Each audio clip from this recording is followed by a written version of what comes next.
So my name is Nancy Gebhart. A little bit about me. I am mom to Lydia, daughter to Cathie, and so first of all, I'm so grateful that the Octagon asked us to do this together.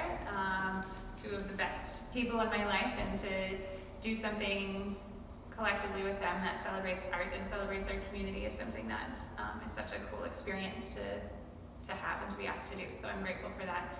I've been a long-time lover and supporter of the Octagon in a number of different ways, and I'm so grateful for all that they provide to our community. I am currently a PhD student at Iowa State, studying social and cultural studies of education, and my interests specifically are in how art and activism intersect and support each other. And so that kind of goes into why I think art is important, and because I think art is everything. I think art is powerful, and it has everything we need to really activate social change in the world through pulling ourselves in, and then also feeling other people through and with art.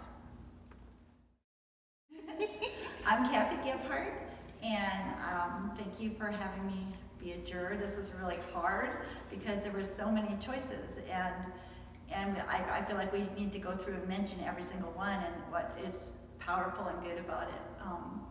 I was an art teacher here at the Octagon back when we had in-person classes, and one of the things that I love about art is that it lets a person be who they are, and it lets you feel okay again, like when there was a lot of trouble and protest, and if you could put it into art, it was very helpful for your soul.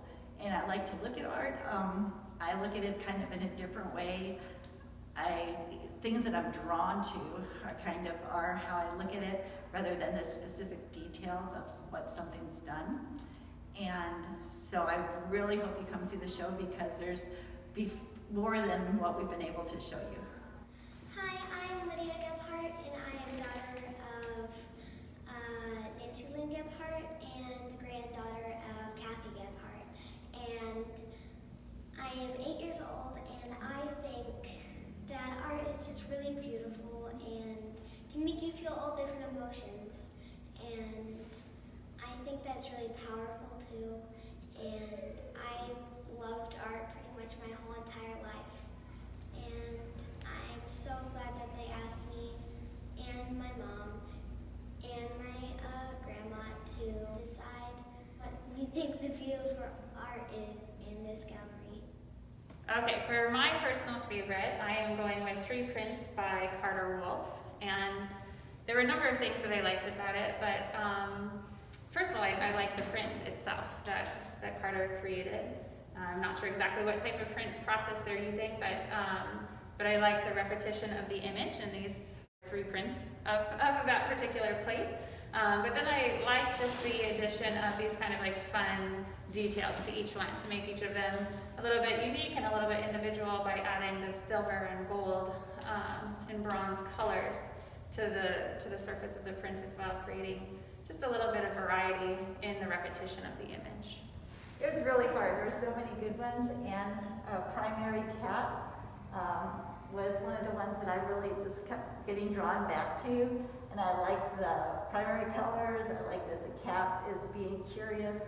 I think it's a picture that you would hang on your wall. I think it's a picture that people would like to see again and again. And so I picked Primary Cat as my personal favorite. I chose this one as my personal favorite. I really like how Dana did the stars on the background, and I really like the detail on the feathers, and then also what my mom pointed out, the title, but that doesn't change my opinion about it. But I really love the detailed eyes too, and I love the mouse sitting on the tree, and I just really, really love the background. And that's why it's my personal favorite. Okay, so I am adding a second personal favorite, and I think maybe this is just a testament to the quality of work that's in the show. There's so many wonderful things and really talented artists, and we're so grateful to see all of it. But we, unfortunately, as a juror, you're not allowed to recognize all of it. You can't pick everything, and so that gets really hard. But luckily, we just wanted to acknowledge our personal favorites, and this is definitely one of mine. It's called Fever by Megan Kepler, and this was one that I immediately walked in to see because it brings you into the gallery. Sometimes I always have to question whether it's just the size, because scale does matter, right, and it kind of draws our attention, but it wasn't just that for me with this one. The more you look at it, you see the textures and how different colors are overlapping and working with and against each other. And then even just exploring the composition of the face that isn't created in a way that's traditional in what we might typically see in someone trying to capture a realistic portrayal of a face. But what you do see and what you feel, especially when looking at it, is the emotion. With the different application methods of a variety of media, the parts of the painting or the mixed media piece that are clear, that are specific, and the other parts that are kind of undefined, there's a lot that's happening there that's leaving you to kind of question intention, to question meaning, to feel unsettled, which I think art is a good thing for that, to unsettle us a little bit, and then hopefully kind of try and seek some understanding. And so I think this work does all of that for me, and so was definitely a personal favorite of the show. For a personal favorite, the other one I'd like to pick is Whispers of Ghosts, because I think it's very powerful. Even sitting here listening to the other talks about the other art pieces, I sat and looked at this and it made my eyes water. And I thought, I think it shows the struggle so many people have, and it's just a powerful look on the person's face. And you just want to take them and say, it's going to be okay, I'll help you. And it's just a really powerful piece, and I just wanted to pick that as one of my favorites. So this is our third place choice, and it's Into the Mountains by Rasmus. One thing that really drew us to this one is that it is a landscape painting, but it's done maybe in a slightly unconventional way of really just focusing on color blocking to create the depth of the space. And so we really liked the artist's use of just these subtle color changes in order to kind of draw you into this valley and this body of water with this kind of light, the sunset reflecting on the water, to create this really kind of like monumental space, but with very few colors and with kind of a simplicity in the design. And I like the reflection, in the purple, the reflection that they did, and how the trees are there, but they're not there. I like that where they're kind of in the shadow, but they actually exist. And I just like this picture. I think it's pretty cool. All right, for second place, we chose Paper Pop-Up Design by Brecki. And this is a paper cut work that was done with really careful precision.